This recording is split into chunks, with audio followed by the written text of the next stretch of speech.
Hey everyone, it's Robin, Artist Island Crafts, and welcome to my studio. This is Advent Day 2. So yesterday we opened up the pineapple ruler.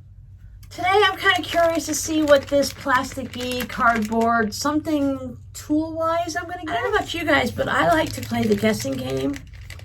Can I feel and figure out what it is? Just by doing it. No, it's not ruining anything because I'm not giving it to you and telling you what it is, and I'm going to open it up and as soon as I'm done rattling on and talking, but I just kind of like to guess. I want to say it almost felt like a pair of scissors or two pairs of scissors. I don't know what it is. Let's go ahead and figure it out. It's some type of a tool, right? This is what we're going to guess, a tool. It's a rotary cutter. It's a tool.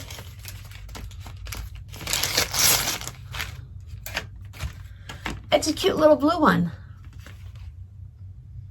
Now remember I told you that we decided that we're going to keep this at a low volume. We don't need to be spending lots of money on each other. So I do know that we're going to probably see a lot of Crafter's Square items from the Dollar Tree. And that is 100% what we talked about. And that's the creativity of trying to find something at the Dollar Tree the Dollar Tree has improved its game. It's really upped its game. It's got a nice crafting area now. I know not all of them have them, but a lot of the stores are bringing them in more and more, so it's getting more of a larger Crafter's Square area. So if we can find a tool or something that the other person would enjoy and it's only $1, I think that's great. And I think if you spend $1 and it's only good for, maybe it lasts you a year.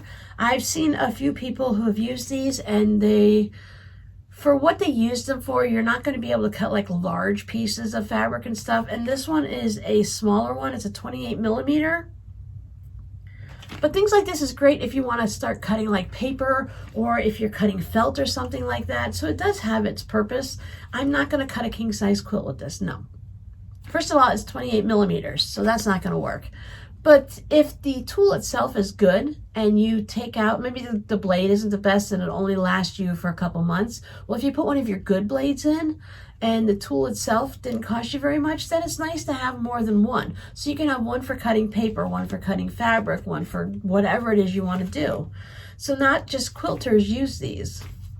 I've seen people cut like linoleum tile and stuff with these. The tile guys actually have their version, and that's where some of the quilters go to Harbor Freight, I believe it is, and they pick up their quilting blades for next to nothing compared to a quilter's quilting blade where they charge you 4 times as much for the same exact item.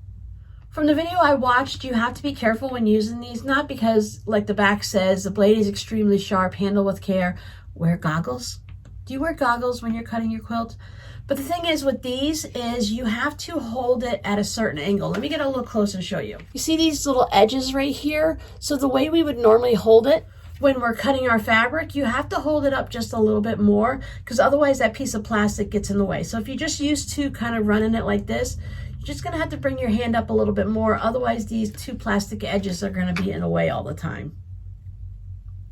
But I think it's great because I can always use an extra rotary cutter and I only have one of this size. So it's really nice. I like to use this size when I'm seam ripping a long seam. I actually use a rotary cutter for that. So that'll be really nice to have. Plus it still has little holes to hang it up nicely. So thank you so much, my friend. We've only just begun.